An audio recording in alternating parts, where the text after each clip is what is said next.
Hemos estado viendo una serie de personajes que tienen que ver con los cristianos ejemplares del Nuevo Testamento. Cristianos que cuando tú los lees como que pasan desapercibidos. A veces escuchamos historias, ¿verdad? El apóstol Pablo, el apóstol Pedro, el apóstol Juan, el mismo Señor Jesús. Obviamente hay infinidad de historias, hay infinidad de pasajes que hablan de ellos. Sin embargo, hay personajes que a veces se mencionan 1, 2 o 3 ocasiones nada más y de repente pasan desapercibidos. Pero por algo Dios los dejó ahí. Y en esta ocasión nos vamos a referir a un varón de Dios, un hombre llamado Esteban. En la palabra de Dios, en el libro de los Hechos, vemos que hubo un derramamiento del Espíritu Santo, empezó a crecer la iglesia y bueno, cuando crece la iglesia, igual que sucede en las familias, cuando nosotros nos casamos, cuando usted se casa con su esposo, ¿verdad? Su esposa, pero después vienen los hijos y ¿qué hay que hacer? Si tú nada más vivías en un departamento, una recámara, ahora tienes que ampliar la recámara para el niño y así va empezando a crecer y otra cama y más muebles y más cosas de cocina, etcétera, más ropa. Así también sucede en la iglesia. La iglesia creció en menos de 2 meses. Pasó de tener 120 personas congregantes, discípulos, a tener cerca de 10,000. Y eso, digamos que empezó a querer detener el avance de la iglesia, porque en un momento determinado el diablo quiso meter ahí el pecado en la iglesia, no lo pudo hacer. El diablo quiso perseguir a la iglesia, no lo pudo hacer, no pudo detener el avance. Pero cuando vino esta situación, hubo una situación ahí en el libro de los Hechos que se nos presenta, donde dice la Biblia que ya los apóstoles no se daban abasto para poder atender a las viudas. En aquel entonces, sin medicinas, el día de hoy el margen de vida es mayor. En aquel entonces el margen de vida no era tanto, 50, 60 años la persona se despedía de esta tierra porque no había vacunas, no había sistemas tampoco de pensiones, absolutamente nada. Y literalmente cuando el jefe de familia moría, la persona, la viuda, a veces tenía simple y sencillamente, si no había alguien que tuviera misericordia de ellas, los hijos, por ejemplo, que la tomaran, la llevaran a casa a vivir con ellos, simple y sencillamente la viuda, su destino era mendigar, su destino era la miseria, era estar ahí, arrinconada y a veces andar pidiendo limosna o la ayuda de la gente. Gracias a Dios eso entre la iglesia no pasa. La Biblia dice, ¿verdad?, que si una viuda tiene hijos, pues que ellos aprendan a ser piadosos en casa. O sea, un cristiano siempre va a ver por su familia y va a ser un honor ver por su mamá, ver por su papá, ver por la suegra, por el suegro. Siempre va a ser un honor y un privilegio para el cristiano. ¿Por qué? Porque así nos manda la palabra de Dios. Entonces, en el tiempo que estamos narrando, dice que hubo un momento en que eran viudas que empezaron a ser desatendidas. Los cristianos ya no se daban abasto, los apóstoles, y entonces empezaron a desatender a las viudas y el problema se generó todavía mayor cuando las viudas eran griegas. O sea, eran cristianas, se habían convertido, pero no eran judías literalmente, o eran judíos pero que venían de otras partes. Ya no de la tierra de Israel, sino de más allá, de la influencia griega. Y entonces obviamente empezaron a decir, las están desatendiendo. Y luego por ahí alguien tuvo esta magnífica idea de decir, no, es que las desatienden porque son griegas. Nunca falta esa persona que tiene esos pensamientos. Y entonces empezaron a decir, no, es que son griegas, están haciendo distinción de personas. ¿Y sabes qué hizo la iglesia? Como eso estaba levantando una murmuración, un murmullo, un chisme. Y el chisme, el murmullo, la murmuración es pecado. Contrista a Dios, o sea, Dios no se agrada con eso. En la Biblia, por ejemplo, cuando una persona murmuró contra Moisés, dice que Dios le dijo a Moisés, es como si escupiera en el rostro de su padre. La murmuración así es, como si le escupieras el rostro a una persona. Por eso la iglesia debe de eliminar de su vocabulario, eliminar de su estilo de vida la murmuración. Y entonces, ¿qué hizo la iglesia? Empezaron a orar, Señor, ayúdanos, esto no puede ser, no puede que haya chisme en la iglesia, no puede ser que haya pecado en la iglesia. Y entonces la iglesia misma le dijeron, pues ustedes la iglesia, ustedes vean y escojan 7 varones entre ustedes, 7 varones que tengan buen testimonio, que tengan ciertas características, que puedan ellos dar alimento a las viudas. Y obviamente era algo muy importante. Ahora la iglesia, fíjese, los ministros no los escoge la iglesia. Quisiéramos a veces que la iglesia dijera, bueno, a mí me gusta fulano de tal para que sea el pastor, pero la iglesia no escoge los ministros los escoge Dios. Dios los escoge, ¿no? Y a Dios le va a dar cuenta a los ministros, definitivamente. Pero a los diáconos, a los servidores, a ellos sí los escoge la iglesia. ¿Quiénes van a servir entre nosotros? ¿Quiénes nos van a servir las mesas? Y entonces escogieron a 7 varones. 7 varones, y dentro de estos 7 varones que escogieron, la Biblia nos menciona a uno que destacó de entre esos 7. Ahora, no todos en la iglesia vamos a ser predicadores, eso es definitivo, ¿verdad? Algunos hermanos pudieran decir, yo quiero predicar, pero cuando tú los oyes predicar, tú dices, hermano, creo que lo tuyo es la misericordia. O sea, no es el don que tienes, pero hay otros hermanos que, digamos, tienen ese don y que vemos el llamado de Dios en ellos. Entonces, este hermano del que vamos a hablar, Esteban, destacó entre los 7. Y fíjese, destacó por su pasión, destacó porque además tenía un coraje especial, destacaba por su valentía, y no solamente eso, sino que él tenía un carácter parecido al del Señor Jesucristo. Ahora, en eso es lo que nos desafía a nosotros. Todos nosotros debemos de tener un carácter parecido al de Jesús. Entre nosotros, mis amados, ya lo he dicho antes, a lo mejor después de vernos un tiempo que alguien te diga, oye, ¿te ves igual? Es un cumplido, ¿cierto, no? Ay, gracias, ¿qué te tomas, no? Te ves igual, no has cambiado, estás igual de joven, de guapo. Qué excelente, gracias. Pero que un cristiano te diga, ¿te ves igual? Eso sí ya está mal, no es un cumplido en la iglesia, hermanos. ¿Por qué? Porque un cristiano tiene que ser más parecido al Señor Jesucristo cada día. Amén. Que nos digan, ¿te ves igual que Cristo? Entonces eso sí sería excelente, gloria a Dios. Vamos a leer el texto, el pasaje que nos ocupa, Hechos capítulo 6, versículos del 8 al 15, por favor. Dice así la palabra de Dios. Y Esteban, lleno de gracia y de poder, hacía grandes prodigios y señales entre el pueblo. Entonces se levantaron unos de la sinagoga llamada de los libertos y de los de Cirene, de Alejandría, de Cilicia y de Asia, disputando con Esteban, pero no podían resistir a la sabiduría y al espíritu con que hablaba. Entonces sobornaron a unos para que dijesen que le habían oído hablar palabras blasfemas contra Moisés y contra Dios, y soliviantaron al pueblo, a los ancianos y a los escribas, y arremetiendo le arrebataron y le trajeron al concilio, y pusieron testigos falsos que decían, este hombre no cesa de hablar palabras blasfemas contra este lugar santo y contra la ley, pues le hemos oído decir que ese Jesús de Nazaret destruirá este lugar y cambiará las costumbres que nos dio Moisés. Entonces todos los que estaban sentados en el concilio, al fijar los ojos en él, vieron su rostro como el rostro de un ángel. Hasta ahí la palabra de Dios. Si acabamos de ver, este es el hombre del que queremos hablar, Esteban. Seguramente este hombre tenía una influencia griega, probablemente él había venido, era un judío que había venido de allá de una región romana con gran influencia griega, porque su nombre Esteban quiere decir Estéfano, y Estéfano en griego es corona. Eso es lo que significa su nombre, corona. Ahora, la vida de Esteban es una vida que se va a caracterizar, por así decirlo, por ser una persona elegida entre los 7. Él era un cristiano sencillo como cualquiera de nosotros. Él no era un apóstol, no era un predicador, no era un apóstol, por así decirlo. Él no caminó con los apóstoles.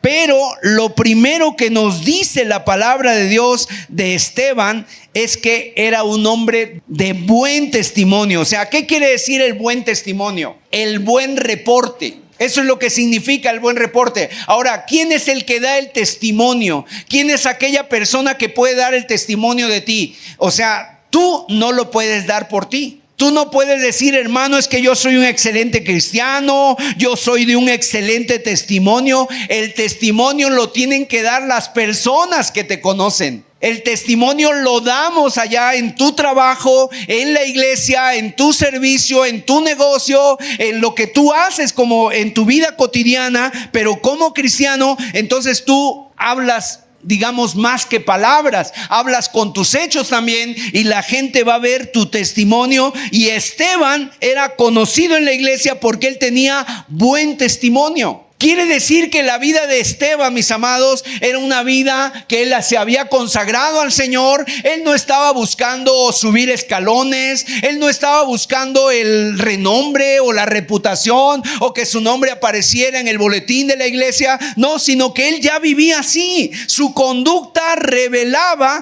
lo que él era. Era una persona digna de confianza. Eso también significa buen testimonio. Una persona que tiene buen testimonio es una persona digna de confianza. ¿Por qué? Porque lo que le encargaban, él lo hacía. Hermano Esteban, te tocan poner las sillas, y las ponía en la iglesia.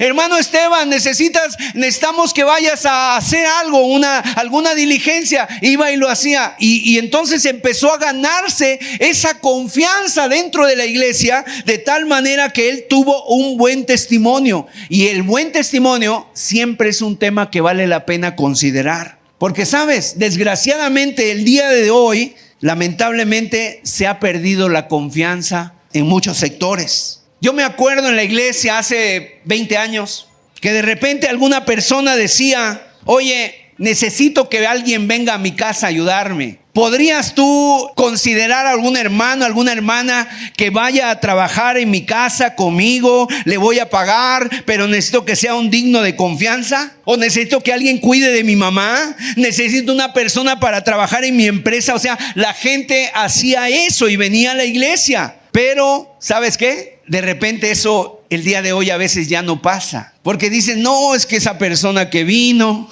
no, ¿a quién me recomendaste? No, fue peor. O sea, Esteban, mis amados, cuando lo eligen a Esteban, él se convirtió no en el problema, sino que él se convirtió en parte de la solución. Y eso es a lo que Dios nos llama, no para que tú puedas generar más problemas, sino para que seas parte de la solución de los problemas. Porque Esteban, lo primero que tenía él era en su vida una buena conducta. Él tenía buena conducta, buen reporte, buen testimonio. Era digno de confianza. Era una persona que tú podías confiar en él, que los apóstoles pudieron confiar en él para confiarle cosas tan hermosas y tan valuables como son las viudas. ¿Y cuál era el trabajo de Esteban en la iglesia? Repartir la comida. La palabra diáconos la palabra diáconos quiere decir servidores. Y también puede traducirse como meseros.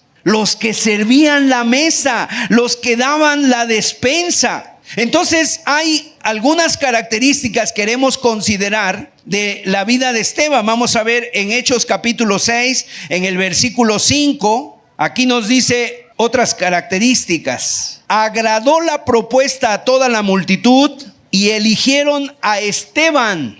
Y dice, mire cómo dice: varón lleno de fe. En primer lugar, tenemos aquí a una persona llena de fe. Ahora, quiero decirte que la fe es uno de los temas más controversiales en la Biblia. Porque en la Biblia, por ejemplo, el apóstol Pablo dice que la salvación es por la fe solamente. Pero Santiago nos dice que la salvación es por obras. ¿Cómo podemos entender este dilema o cómo podemos entender que esta aparente contradicción? A ver, Pablo hace énfasis en que la fe es solamente por fe y por la gracia de Dios en Jesucristo. Pero Santiago dice que si tu fe no tiene obras es vana, es una fe muerta, que los demonios también creen y tiemblan. O sea, que la fe no son solo palabras, no son solo sentimientos, sino que la fe es algo más. ¿A qué se debe? Bueno, es que están hablando de una misma cosa, pero de dos perspectivas diferentes. Pablo está hablando de la fe primera, la raíz de la fe, que es nuestra fe en el Señor Jesucristo. Nosotros seremos salvos solamente por la fe en el Señor Jesucristo. Tus obras no te servirán para salvarte.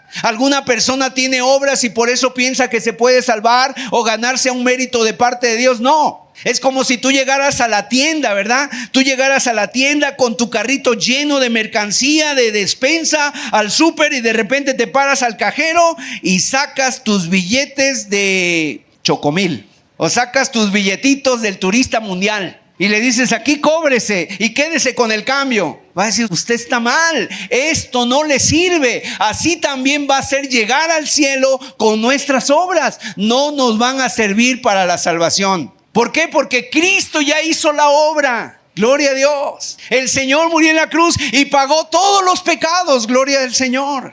Y por otro lado, mis amados, el apóstol Pablo está hablando de la fe, solamente la salvación por fe. ¿Por qué? Porque en el tiempo del apóstol Pablo se levantaron los judaizantes, y los judaizantes eran judíos que les decían a los cristianos: ustedes, para ser unos buenos cristianos, tienen que circuncidarse los varones, tienen que las fiestas guardarlas, tienen que hacer ciertos rituales. Y entonces eso traía confusión a la iglesia, y mis amados, estaban echando por tierra el sacrificio de Cristo. O sea, es Cristo y solo Cristo el que salva. No necesitas hacerte judío para ser salvo. Tú necesitas convertirte al Señor Jesús, creer en Él y confiar solamente en Él para ser salvo. Gloria a Dios. Pero Santiago está hablando décadas después de la salvación, ya no tanto como en la raíz de la salvación, sino ahora el fruto. ¿Cómo se puede ver la salvación en una persona? En su fe. O sea, su fe, ¿cómo se puede ver su fe?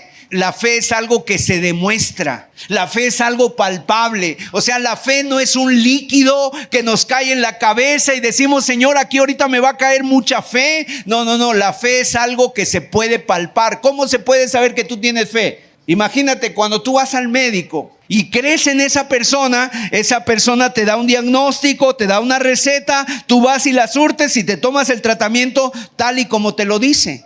Bueno, estás teniendo fe en esa persona. ¿Y qué fue lo que te hace tener fe? En que tú viste allá afuera que tiene sus títulos, sus especialidades, sus cursos, y tú dices: ese es un buen médico. Y si te resulta, vas y lo recomiendas. No, mira, este es buen médico, a mí me dio el tratamiento, yo anduve buscando por todos lados, llegué con él y ahora me siento bien. O sea, tienes una confianza en esa persona. Bueno, la fe en el Señor Jesucristo así es. Cuando tú tienes fe en Él, eso se va a demostrar por tus obras, en tu buena conducta, en cómo te conduces delante de la gente, en tu manera de hacer las cosas, porque tú haces las cosas por la fe, porque sabes que el Señor te está viendo, que al Señor le agrada lo que tú haces, y entonces tú vas a estar viviendo conforme a esa fe. Entonces, mis amados, este hombre llamado Esteban era un hombre lleno de fe. Él destaca por esta característica. ¿Dónde se compra la fe? ¿En Amazon? ¿Mercado Libre? Dice la Biblia que la fe viene por el oír la palabra de Dios. Si tú no lees la Biblia, no vas a tener fe. No vas a tener fe. La fe que hace que el cristiano es lo que hace que el cristiano sea diferente a los demás. Tienes una palabra de fe siempre. Tú vas y haces tu trabajo confiando en el Señor. Tú vas y sales y haces las cosas que haces, aún tu comida, los quehaceres cotidianos de la casa, los haces por la fe. O sea, si nosotros sin fe somos igual que los demás. Nos guiamos por las circunstancias nada más. Si tengo dinero, entonces estoy muy contento. Si tengo salud, estoy feliz. O sea, si tengo buenas relaciones con todos los demás, wow, me siento estupendo. Pero quítale eso, entonces nada más es circunstancial. Si ya no tienes dinero, si no tienes salud, entonces ya no tienes nada. Te desinflas. Con fe en Dios, nuestra vida se convierte en una aventura impresionante. Porque estás viendo la mano de Dios actuar en tu vida. Porque Dios te sustenta y ahora le ves a Dios, ¿no? El otro día leí yo una historia un poco chusca de una mujer que no tenía nada de qué comer en la casa. Y entonces esta mujercita estaba ahí en un saloncito y dijo ella: Señor, no tengo comida. Señor, necesito tu provisión. Y ella descansó en el Señor y dice que había un hombre ahí, pero de esos mal, en contra de Dios, creo que hasta satánico era, y le dijo: yo voy a engañar a esta mujer. Ella le pidió a Dios, yo le voy a llevar una comida y después le voy a decir de parte de quién vengo. Y entonces fue, preparó su comida, se la llevó a la ancianita estaba confiando en el Señor, esperando en el Señor, y entonces él le lleva la comida y le dice, ¿sabes quién soy yo? Yo no creo en Dios, yo soy, y le empezó a mencionar que era del diablo, y le dijo la ancianita muy segura, sí, dice, pero cuando Dios habla, hasta el diablo obedece. Con fe, nuestra vida se vuelve en una aventura impresionante. Porque confías en el Señor, porque ves la mano de Dios. La Biblia dice que el cristiano no se debe de guiar por vista, sino por fe. Y debemos tomar decisiones por fe. En nuestra vida, el cristiano debe de tomar decisiones por fe. Y esa fe nos alienta, nos alimenta, ¿no?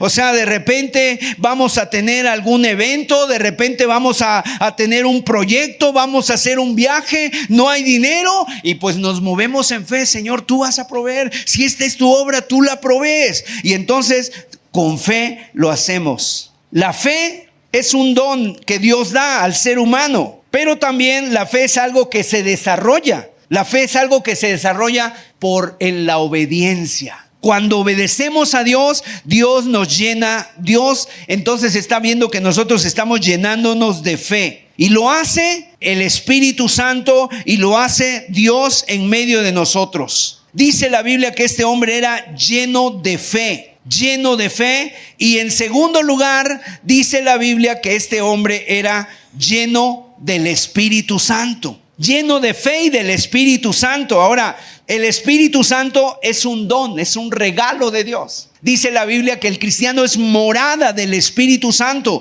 Dios habita por medio del Espíritu Santo en el ser humano. Sin embargo, la Biblia también nos hace responsables a nosotros de llenarnos del Espíritu Santo. En Efesios capítulo 5, el apóstol Pablo dice, sed llenos del Espíritu. Que nosotros tenemos la responsabilidad. ¿Y cómo podemos llenarnos del Espíritu Santo? Trabajando diariamente en nuestras disciplinas espirituales. Leyendo la palabra, en oración, en ayuno, en tener comunión con Dios en intimidad. Y eso era lo que tenía este hombre. ¿De dónde venía esa llenura? ¿De dónde venía esa fe? Él era un hombre de oración, era un hombre de devoción, él era un hombre que se estaba llenando de Dios, no solamente de 11 a 1, sino que era un hombre que vivía en esa intimidad con el Señor. Además, para él, el servir a Dios no era una obligación, sino que era un deleite.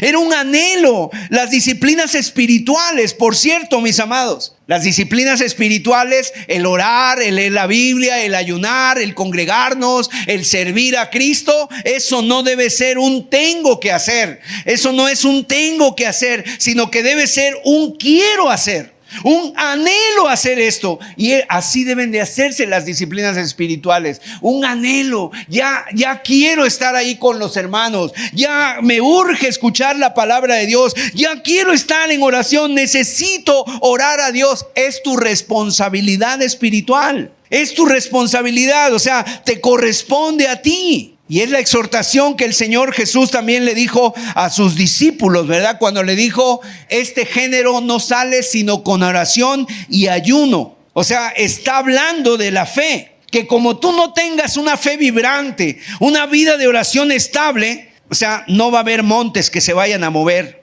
No va a haber situaciones que tú no vas a poder superar. Así también esas disciplinas espirituales, si tú no tienes esa fe para entregarte al Señor, para practicarlas, tú no vas a crecer. Y te vas a quedar siempre en un estándar espiritual y siempre van a venir las mismas luchas, los mismos tropiezos, la misma manera. Y entonces, ¿sabes? Es muy triste porque luego pasan años y años y las personas se sienten aburridas en la reunión. Las personas no pasan esa vida espiritual. Cuando pasa eso en tu vida, entonces, mis amados, viene eso de parte de Dios y tú puedes tener así esa vida espiritual como la tuvo Esteban. ¿Sabes cuál fue lo que Dios se quejó del pueblo? Acompáñame a Jeremías capítulo 2, verso 13. Jeremías capítulo 2, dice la escritura, el profeta Jeremías, hablando de parte de Dios al pueblo, les dice, me dejaron a mí fuente de agua viva, 2 males ha hecho mi pueblo. Jeremías 2:13.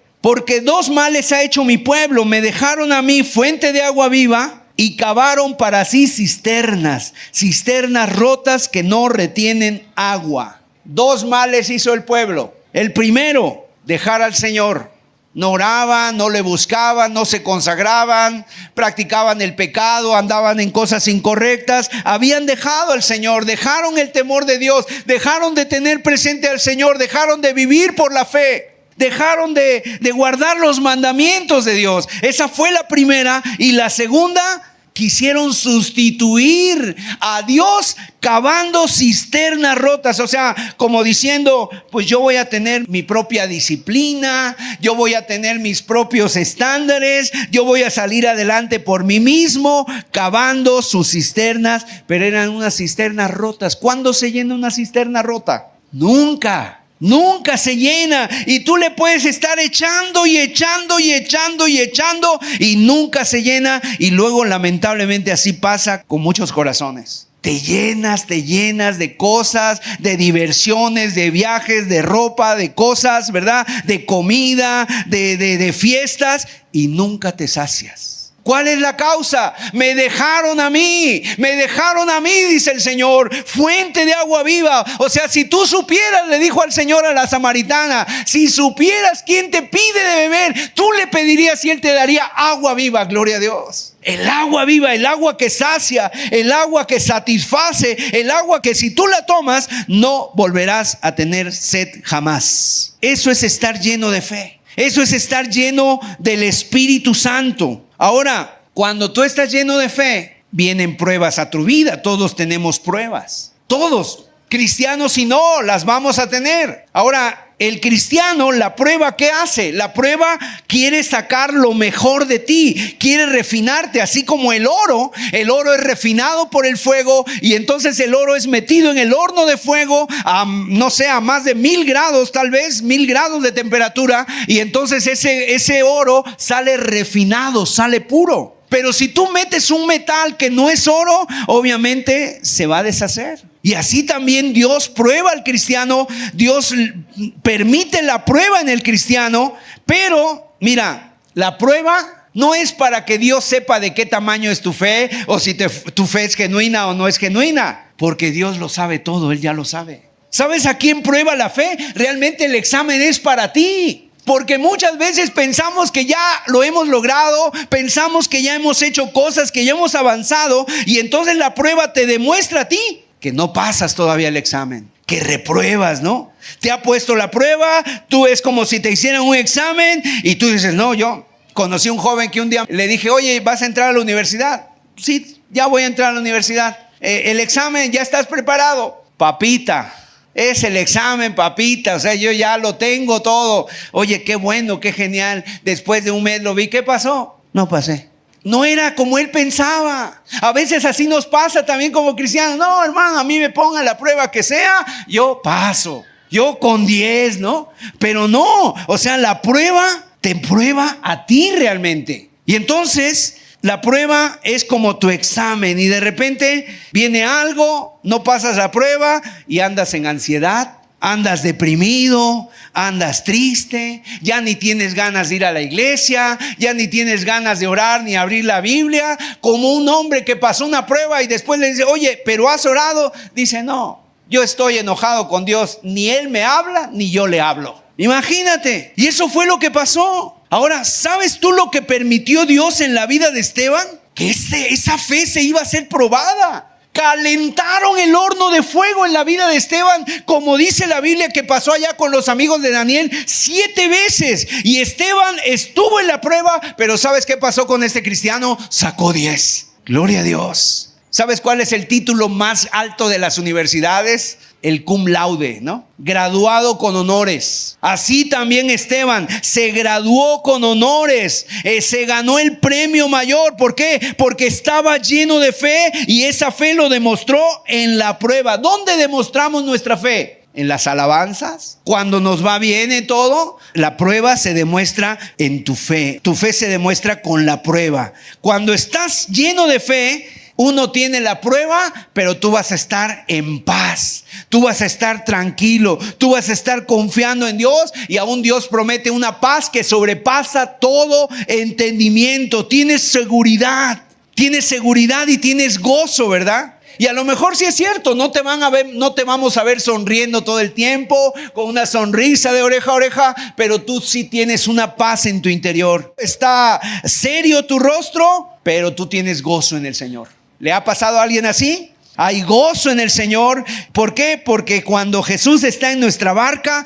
la tempestad puede venir, pero el saber que Él está en nuestra barca, en el momento que el Señor quiera, se va a levantar y le va a decir a la tempestad: calla, enmudece, gloria a Dios. Y tenemos esa fe y esa confianza. Si nosotros no estamos en esa fe, mis amados, cualquier situación que venga como prueba, ya nos enojamos, ya nos amargamos, ya nos llenamos de rencor, ya nos llenamos de ira contra una persona. Y entonces eso demuestra que no estamos llenos de fe. Esteban también estaba lleno del Espíritu, es la segunda característica. Estaba lleno del Espíritu. ¿Qué quiere decir lleno del Espíritu? En algunas iglesias, ¿sabes qué es lleno del Espíritu? El otro día me mostraron un video, ven hermano, yo le estaba predicando a una persona y le dije: mira, es que estamos en Cristo, y le estaba compartiendo el evangelio y me sacó un video. Pero ¿en tu iglesia hacen esto, hermano? Y me mostró una imagen de una iglesia donde están un grupo de hombres, de mujeres, y todos están balanceando así, el cabello les vuela, y dice: eso es estar lleno del Espíritu. Le dije: no, eso no somos así.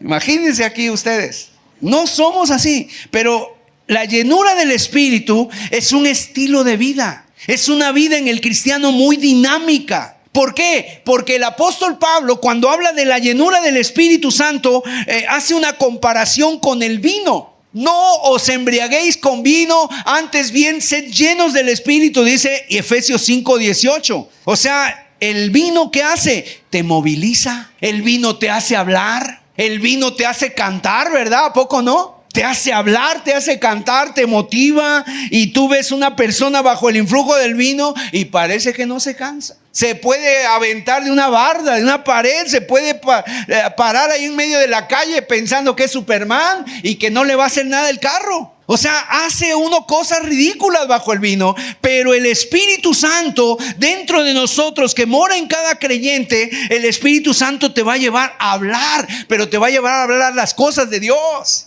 lo bueno, lo amable, lo puro. Y ser lleno del Espíritu es ser como Esteban. Ahora, cuando a Esteban le tocó repartir comida, lo hizo bien, porque estaba lleno del Espíritu. Cuando caminaba por la ciudad, la gente daba testimonio de él. Ahora, ¿cómo se hace esto? Bueno, en la vida cristiana es lo más normal. Un cristiano normal tiene que ser un cristiano lleno del Espíritu Santo. Porque, hermanos, en este mundo donde vivimos no lo podemos hacer solos. El Señor dijo: no los dejaré huérfanos, enviaré al Consolador. Y antes de hablar, antes de abrir los ojos en la mañana, ¿sabes qué le debería decir el cristiano al Señor cada día? Señor, lléname de tu Espíritu. Lléname para que fluya de mí en mi vida. La llenura del Espíritu, ¿en qué consiste? ¿Tú has visto que de repente una persona se sale de control y tú lo ves y dices: ay, esa persona estaba llena de ira? Esa persona estaba llena de enojo. Esa persona está llena de soberbia. Esa persona está llena de lujuria. Refiriéndote a la conducta de una persona. Bueno, o sea, ¿qué quieres decir cuando dices está lleno de eso? Estaba controlado por eso. Lo controló la ira, lo controló el enojo, lo controló, ¿verdad? El dinero, el materialismo. Bueno, cuando una persona está llena del Espíritu, consiste en ser controlado, en ser dominado por el Espíritu Santo. Es el Espíritu el que te domina. Así que yo te animo, ¿verdad?, a que tú tomes decisiones reales en tu vida para llenarte del Espíritu Santo. Que tú le digas al Señor: Señor, yo necesito más de ti, necesito tomar decisiones. ¿Y en qué consistiría eso? Señor, yo pongo mi despertador todas las mañanas a las 7 de la mañana o a las 6:30. Señor, lo voy a poner media hora antes para orar a ti. Señor, si mi disciplina es leer un capítulo de la Biblia, voy a leer 2. O sea, es la llenura del Espíritu Santo. Porque si no haces nada, simple y sencillamente te vas a quedar con las ganas o te vas a quedar con escuchar algo acerca del Espíritu. Pero tú tienes que hacer algo. Somos responsables. ¿Cómo sé que estoy lleno del Espíritu? Igual que la fe se muestra ¿Cómo se muestra una persona llena del Espíritu? Por su fruto. El fruto del Espíritu. ¿Usted sabe cuál es el fruto del Espíritu? Gálatas capítulo 5 nos habla del fruto del Espíritu, que es amor, gozo, paz, paciencia, dignidad, bondad, fe, mansedumbre y templanza. Cuando tú tienes eso en tu vida, tú tienes esa llenura del Espíritu Santo. Es interesante, ¿verdad? Y entonces tú puedes incrementar tu relación con el Espíritu Santo, conocerlo. Y obviamente hay que dejar cosas para tener nuestra relación con el Espíritu Santo. Tienes que dejar cosas que te están impidiendo. Este aparato es una gran herramienta para el trabajo. Aquí traes todo. Pero también este aparato se puede convertir en un gran tropiezo. Porque está todo el mundo a tus manos, ¿verdad? Las redes sociales, los videos, el TikTok, millones de videos para estar viendo día y noche. Y la gente está ahí en la madrugada, ¿verdad? Y en la mañana, ¿cómo están? Hasta con los ojos vidriosos. ¿Qué pasó? Pero ¿qué tal en la noche? ¿Qué tal los videos? O sea, estaban ahí. ¿Por qué? Porque eso roba el tiempo. Huye, tienes que huir del pecado, tienes que huir de la murmuración, tienes que vivir en santidad, tienes que huir de la crítica para estar lleno del Espíritu Santo. Y cuando estás pasando tiempo en la presencia de Dios, te llenas de fe, te llenas tu corazón de la palabra, tienes tu corazón, tienes un tiempo libre. Mira, apaga el celular, quítale al celular. ¿Sí saben ustedes que en tu celular le puedes quitar, le puedes apagar el Wi-Fi para que no entren mensajes? ¿Sí lo saben? Si no, aquí les enseñamos ahorita, vamos a darles un curso, ¿verdad? Le apagas el celular, el Wi-Fi, te pones unas alabanzas y te pones una predicación y mira, empiezas a escuchar. Haces un viaje en carro, 2 horas, pones una del hermano Sergio, tan largas, te alcanza el tiempo. O sea, la predicación de la palabra de Dios. Mis amados hermanos, Esteban era un espectáculo. Donde llegaba, decían las personas, ¿qué tiene este hombre? O sea, era un hombre y una persona decía, mira, tienes un problema, oye, te cuento mi problema, habla con Esteban, él está lleno del Espíritu, él te va a ministrar. Y seguramente tú has conocido personas que están llenas del Espíritu y cuando tú hablas con ellos, tú dices, esta persona, o sea, esa palabra que me dijo, y puede ser la persona más sencilla, pero está llena del Espíritu, ha contribuido en su relación con el Espíritu y entonces, mis amados, te puede ministrar de parte de Dios. Y tú podrías ser uno de ellos, gloria a Dios. Era un espectáculo. Él vivía contracorriente. Era un hombre que pagaba el precio. Era un hombre que literalmente se partía la cara. Él tenía que luchar igual que tú y que yo contra la pereza. Él tenía que quitarse la sábana de encima en las mañanas. Él tenía que vencer el frío y decir, ahorita está calientito aquí en la cama, me quedo 1 hora más. No, él se levantaba y vencía el frío y vencía la flojera. Y Señor, yo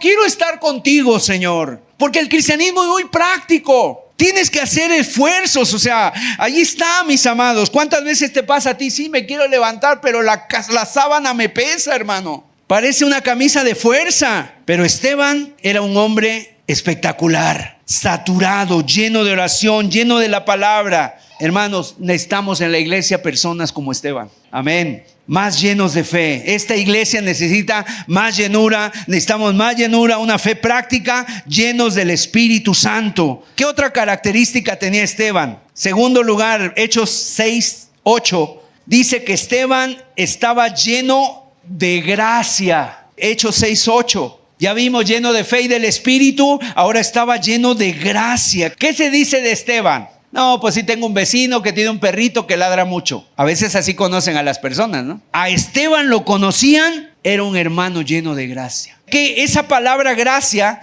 es un término que aparece muchas veces en la Biblia, y gracia a veces significa una cosa y a veces significa otra. En esta porción, gracia es un amor de Dios hacia las personas. Esteban estaba lleno de gracia para con los demás. Estaba lleno de gracia, lleno de amor, lleno de bondad, lleno de misericordia. Esteban estaba preocupado por aquella viuda que no veía. Estaba preocupado por el hermano que tenía necesidad, y la evidencia se daba en su hablar. La Biblia dice de Cristo, fíjate, por eso Esteban era un imitador de Cristo, porque de Cristo se dice que estaba lleno de gracia y de verdad. Y Esteban estaba lleno de gracia. ¿Qué quiere decir esto? Palabras de dulzura salían de su boca, enriquecían al oyente, y él era un simple obrero usando las palabras del Señor. Él estaba lleno de gracia. Y cuando una persona está llena de gracia, son palabras que salen de su boca que edifican, que levantan, no que critican. Porque muchas veces nosotros es muy fácil criticar. Ay, hermano, ¿verdad? Y mira esto, y siempre vemos a una persona y levantamos un comentario, una crítica. No, quitemos eso de nuestra vida. Seamos personas que edifiquen, que enriquezcan al oyente, lleno de gracia. Esteban estaba lleno de gracia y tenía compasión por las almas. Cuando veía las multitudes, hay dos maneras de ver a las multitudes. Un montón de personas y tú dices, wow, cuánta gente. Pero Esteban, cuando veía las multitudes, igual que el Señor Jesucristo, tenía compasión. Tenía compasión de ellas. Señor, ¿dónde van a pasar la eternidad estas almas, Señor? Veía a las personas en los súper comprando, en los mercados paseando, ahí en los parques paseando, y él veía a las personas lleno de gracia y decía, Señor, sálvalos, actúa por amor a tu nombre. Esteban estaba lleno de gracia. Su relación con Jesús era tan intensa y tan preciosa que él pasaba con tiempo con el Señor, y el Señor fluía a través de él. Tenía una relación íntima con el Espíritu, y de veras a Esteban llegó un momento en que le empezaron a aventar piedras. Lo apedrearon, y cuando le estaban tirando piedras, su cuerpo estaba siendo quebrado por las piedras. Pero ¿sabes qué salió de Esteban? Unas palabras: Señor, no les tomes en cuenta este pecado. Imagínate, ¿quién dijo esto? ¿De dónde escuchó estas palabras Esteban? De la cruz del Señor Jesucristo. A él le habían narrado la historia de Cristo, y cuando Cristo estuvo en la cruz, él dijo, Padre, perdónalos porque no saben lo que hacen. Y las mismas palabras repitió Esteban cuando lo estaban apedreando. Una roca rompió sus costillas, otra roca rompió su cabeza, pero él decía, Padre, no les tomes en cuenta este pecado. Palabras de gracia, mis amados. Cuando se estén ofendiendo, cuando te estén insultando, cuando alguien te critique, cuando alguien murmure de ti, cuando alguien te haga alguna cosa que no te guste, ¿verdad? ¿Qué vas a decir? Como los Boanerges, Señor, oramos para que les caiga fuego del cielo. Algunos quisieran. Imagínate si alguien ya hubiera pedido eso para ti. ¿Dónde estarías? Chamuscado ahí, ¿no? Porque ya alguien lo habrá pedido. Pero gloria a Dios que el Señor no contesta ese tipo de oraciones. Pero este hombre decía, Padre, perdónalos, Padre, no les tomes en cuenta este pecado. Qué hermoso, lleno de gracia. Hermanos, Esteban estaba lleno de gracia. Gracia para con nuestros hermanos, gracia para los perdidos, aún gracia para aquellas personas que han caído. El día de hoy necesitamos tener esa gracia y esa misericordia para personas que han caído en algún pecado, que están alejados de Cristo, que de repente a lo mejor algo vieron mal en la iglesia, y aún nosotros decimos, perdónenos si nosotros fue por nosotros que ustedes se fueron, o que alguien se sintió mal, que alguien se sintió que no lo tratamos como era debido. Perdónenos, y quisiéramos tener esa gracia. ¿Para qué? Para que ellos regresaran, no a nosotros, sino a Cristo, porque Él es el que murió por ellos. Estaba lleno de gracia. Necesitamos más gracia para los pecadores. Hermano, te pregunto, ¿estás tú lleno de gracia? Piénsalo un poquito. ¿Tienes gracia para soportar a tus hijos? ¿Tienes paciencia para soportar a tus hermanos? ¿O eres una persona que dices, no, a mí no me hagan nada, soy muy sensible? Número 4, Esteban estaba lleno, dice el verso 8, de poder. Hacía grandes prodigios y señales. O sea que él estaba en esa dinámica del Espíritu Santo. Su fe le llevaba a orar por los enfermos y pasaban cosas. Esteban tenía el mismo espíritu que el apóstol, porque él estaba ahí en el banco de alimentos, pero aparte tenía el mismo espíritu del que predica. No fue un super ungido, que él sabía que su comunión con Dios le daba para eso y para más, para predicar y para orar. Esteban fluía el Espíritu Santo a través de él, y que podía realizar milagros y señales. Ahora, Esteban no lo dice la Biblia así, pero el que hace los milagros y las señales es el Señor Jesús. Amén. La gloria siempre es para él.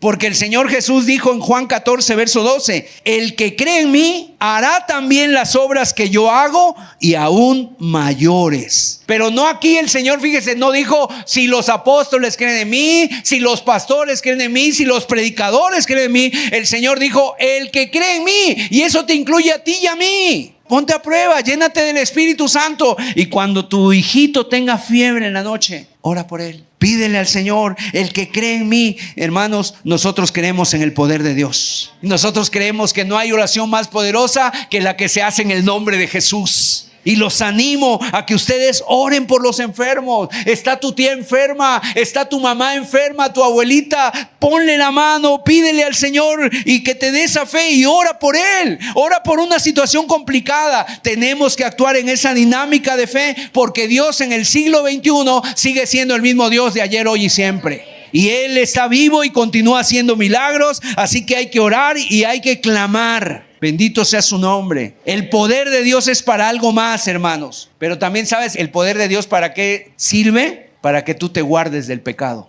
Es lo principal, hermanos. ¿De qué serviría que yo ande orando por los enfermos si no puedo vencer el pecado? El Espíritu Santo es poder de Dios, dice la Biblia, para vencer el pecado. Y ese poder, la palabra, ¿sabes qué quiere decir poder? Viene de la palabra dunamis, dinamita. Imagínate, dinamita. ¿Alguien sabe qué es la dinamita? Un explosivo. Ese explosivo lo ponen en las carreteras. Cuando están allá, están construyendo carreteras, los ponen a veces en los montes y entonces ponen dinamita en eso y van a hacer un túnel para que pase por ahí la carretera y literalmente vuelan el túnel. Vuelan el monte y hacen un túnel y ahí pasa la carretera. Ese poder tiene la dinamita. Entonces imagínate que alguien viniera aquí y dijera, hermano, yo estuve aquí cerca de la dinamita, me explotó a mí, aquí cerquita la dinamita. ¿Y qué te pasó, hermano? ¿Fuiste al hospital? ¿Te quebró una mano? ¿Qué pasó? Nada, hermano. Nada me pasó, o sea, oye, tu ropa, nada, o sea, me explotó la dinamita y no me pasó nada. ¿Qué dirías de esa persona? Está loquito, ¿no? Porque no puede ser. Si estás tú cerca de la dinamita, se te va a ver en ti que te explotó.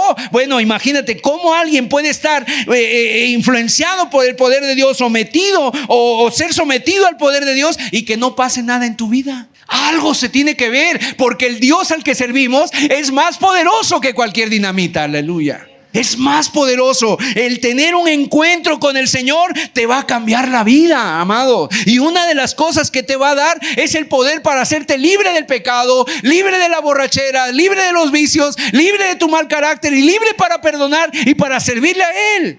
Y podemos dar testimonio varios de los que estamos aquí, gloria al Señor, porque el Señor nos ha hecho libres. ¿A cuántos ha hecho libres el Señor, hermano? Alguien puede testificar, yo tenía un vicio, hermano, no podía dejar la bebida, no podía dejar el cigarrillo y mira, el Señor me hizo libre. Ahora nada de eso, gloria a Dios, porque Dios es real y lo puede hacer en ti. Y lo quiere hacer en ti, hermano. Lo quiere hacer en ti. Entonces, ese es el poder de Dios. Mira, Lucas 4:14. ¿Cómo regresó Jesús del desierto cuando fue tentado por el diablo? Regresó lleno de poder y del Espíritu Santo. Jesús regresó lleno de poder. ¿Qué pasa si yo no estoy lleno de poder, hermano? El diablo te va a traer en la mira y te va a merendar, como dice Pedro. Dice el apóstol Pedro, ¿verdad? Que el diablo, el león rugiente, Satanás, el adversario, anda buscando a quien devorar. Y aquel que no está lleno del poder del Espíritu Santo se vuelve la cena del enemigo. Se vuelve la merienda del diablo. Si tú no estás lleno del Espíritu Santo, vas a mirar una mujer y vas a andar volteando la cabeza para mirarla, ¿verdad? Hay gente que tiene esa capacidad. ¿Sabes qué animal tiene esa capacidad? El búho. El búho gira su cabeza 360 grados. Y hay hombres que pasan a una mujer y son el búho. Pero si tú estás lleno en el Señor, tú estás satisfecho en Él. Tu deleite es el Señor. Estás lleno del Espíritu Santo. Y cuando tú miras una mujer o miras un hombre o miras una persona, tú lo ves con compasión. Dices, Señor, salva a esta persona, salva a estos jóvenes, salva a estos niños, estos adolescentes. Dios, guárdalos, sálvalos, Señor. Yo anduve un día igual, pero tú me rescataste. ayudaste, tú lo puedes hacer con ellos. Entonces necesitamos estar llenos de poder. Y no solamente para hacer cosas espectaculares, sino para vivir con integridad cristiana. Para guardarte del robo, de la mentira, del pecado, de la maldad, para no andar viendo cosas que no convienen. Es guardarte. Para eso es la llenura del Espíritu Santo. Finalmente, hermanos, este hombre que estaba lleno del Espíritu, que estaba lleno de fe, que estaba lleno de sabiduría, empezó una persecución en contra de él. Dice el verso 9, lo leímos, que se levantaron de la sinagoga llamada de los libertos y de Alejandría y de Cilicia y de Asia, disputando con Esteban. Dice aquí que se levantaron para atacarlo, pero que no podían resistir su sabiduría. O sea, Esteban era un hombre lleno de sabiduría también. Qué diferente es la sabiduría del conocimiento. Hay personas que pueden tener mucho conocimiento, pero no tienen sabiduría. ¿Qué es la sabiduría? Es la capacidad para tú poder poner en práctica el conocimiento. Hay personas que pueden tener conocimiento, títulos, pero de repente sus vidas no son sabias. No son sabias en sus relaciones, no pueden mantener una familia, no pueden mantener, digamos, una relación familiar, una relación con sus hijos. No hay sabiduría, son arrebatados, son dominados por sus impulsos. Esteban era llena de sabiduría. ¿Y sabes la sabiduría bíblica cómo es? La sabiduría habla de dos tipos de sabiduría, la Biblia. La sabiduría del mundo, que es animal, terrenal, diabólica, y la sabiduría de Dios, que es amable, pura, llena de buenos frutos, de misericordia, lo que dice Santiago. Y la sabiduría de Dios está fundada en el temor del Señor, en el temor de Dios, porque dice Proverbios 1:7, el principio de la sabiduría es el temor de Dios. Amén. Entonces a Esteban lo empiezan a atacar, no pueden resistir las palabras de su sabiduría. Y el verso 15 de Hechos 6, entonces todos los que estaban sentados en el concilio, al fijar los ojos en él, vieron su rostro como el rostro de un ángel. Qué impresionante, mi amado. Fíjate, esto lo vieron los demás, el rostro como de un ángel. Ahora, ¿qué quiere decir esto? ¿Le cambió el pelo a Esteban? ¿Tenía los ojos verdes de repente? No, había un brillo en sus ojos. Había una luz que irradiaba. Ahora, ¿qué significa el rostro como el de un ángel? La palabra ángel en la Biblia quiere decir mensajero. Es un mensajero de Dios. Un ángel es un mensajero. Entonces, cuando ellos vieron el rostro de Esteban como de un ángel, Dios les estaba dando un mensaje a esas personas y les estaba diciendo: Él es un mensajero mío. Lo que les acaba de decir es de parte de Dios. Este hombre les está diciendo la verdad. Este hombre no les habló de parte de él, sino de parte mía. Es un mensaje mío. O sea, Dios estaba testificando acerca de Esteban y le estaba dando el rostro como el rostro de un ángel, de un mensajero. Y mis amados, como diciéndole Dios, mi gracia está sobre él, mi mirada está sobre Esteban. ¿Sabes cuando bajó Moisés del monte Sinaí, cómo venía? ¿Cómo estaba el rostro de Moisés cuando bajó del monte? Brillaba su rostro, resplandeciente, de tal manera que le pusieron allí un velo, ¿verdad? Porque no querían ver el rostro de Moisés. Bueno, así estaba Esteban. Irradiaba paz, irradiaba felicidad, y está presentando la Biblia un contraste mientras los hombres estaban hasta crujiendo los dientes de enojo, de coraje contra él. Esteban estaba lleno de paz y parecía un ángel. Su rostro cambió. Puede pasar en tu vida que tu rostro, tu expresión cambie, porque sinceramente algunos de los que estamos aquí, su expresión es de tristeza. Tú ves los rostros, un rostro triste, un rostro afligido, un rostro abatido. A veces nos volvemos en excelentes, ¿verdad? Como que excelentes personas que podemos camuflar lo que sentimos. Y nos pintamos una sonrisa, pero por dentro estamos rotos, estamos quebrados. La presencia de Dios te puede cambiar por dentro. Y cuando cambia el corazón, la salvación hermosea el rostro. Gloria a Dios. Hermano, ¿qué favor ha hecho Dios conmigo? Imagínense. Yo antes no era así. Pero Dios ha hecho un milagro en mi vida. Y bueno, Dios es bueno, hermanos. El Señor lo puede hacer contigo. Él cambia el rostro, pero no solo el rostro, el corazón. Porque el rostro hay maquillistas. Te lo pueden cambiar, ¿verdad? Imagínate una novia. Tú la ves, qué hermosa. Al día siguiente, Dios mío. Proverbios 15:13. El corazón alegre hermosea el rostro. Hermano, ¿de qué estás lleno tú? ¿De qué estás lleno tú? Mira, llénate del Señor. Finalmente, un corazón que ama y perdona. Esteban tenía ese corazón. Esteban amó y perdonó a los que lo estaban matando. A veces a nosotros nos cuesta trabajo saludar al que no me saludó. A Esteban no le tenían que estar diciendo eso, ¿verdad? Es que Esteban, si no te saludó, tú saluda. No, Esteban no, hermanos. Esteban no estaba amando y perdonando a alguien que no lo invitó a su fiesta de cumpleaños. Es que a mí no me invitaron, hermano. No. ¿Y por qué te pongo estos ejemplos? Porque si te has dado cuenta, nosotros a veces nos enfadamos por estas cosas, nos sentimos mal por minucias. Es que no me llamaron, es que no me invitaron, es que no me toman en cuenta. Esteban, hermanos, lo estaban matando y él estaba perdonando. ¡Qué corazón, hermanos! Eso es el corazón que Dios puede hacer y tomar en ti. El Espíritu Santo lo puede hacer. Él lo puede hacer, hermano, y no importa lo que te haya pasado. Yo sé que seguramente aquí entre nosotros, hermanos, hay personas que han sido dañadas desde pequeños. Un padre golpeador, un padre que abusó de ti con sus palabras, a lo mejor hasta físicamente, hermano. Que son recuerdos que vienen recurrentemente a tu mente como si fueran fantasmas o como si fueran así, que vienen invasivos de repente y vienen momentos en que te deprimes porque viene eso. O un hombre que te traicionó, ¿verdad? Que te traicionó tu confianza, te entregaste a él y te traicionó. Se robó tu juventud, se llevó tu vida,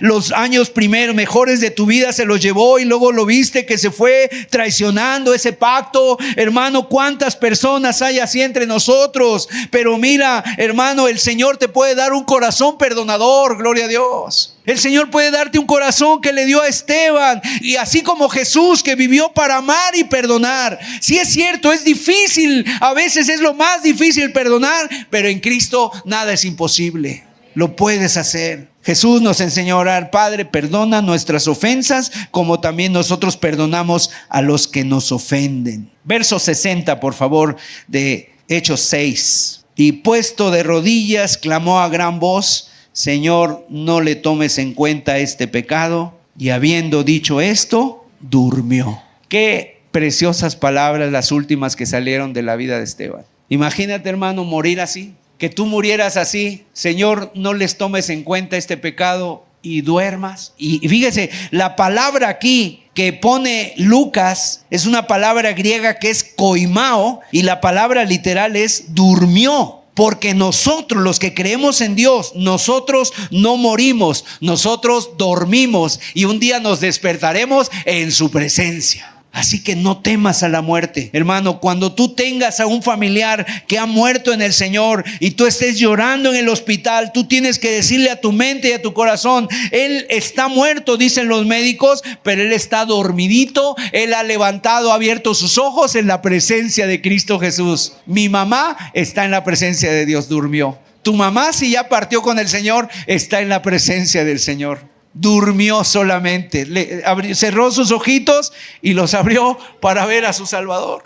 Gloria sea a Dios. Durmió. El Señor ha prometido: veremos su gloria, veremos a Cristo. Y aquí es donde cobra sentido el nombre de Esteban, porque Esteban, decíamos que su nombre quiere decir corona. Él fue coronado, hermanos. Esteban fue coronado, victorioso en la presencia de Dios. ¿Sabes qué vio Esteban? Una de las cosas últimas que vio Esteban con sus ojos: veo los cielos abiertos y a Jesús sentado a la diestra del Padre. Gloria a Dios. Él vio los cielos abiertos y él estaba ahí. Lo vio, hermanos, cuando se quedó sin vida. Él fue coronado en gloria. Alabado sea su nombre. Dios no hace nada por casualidad. Esteban, el victorioso, el coronado. No hay hombre que en la Biblia que se parezca más a Jesús que Esteban. Esteban, como cristiano, había agarrado de modelo a Jesús y él dijo: yo quiero ser como mi Señor, yo quiero ser como mi Maestro. Y es lo que tú debes ser, mis amados. Aquí el ejemplo no soy yo, discúlpeme, es el Señor Jesús. Y Él está aquí y aquí está en su palabra, hermanos, para que tú seas como Él.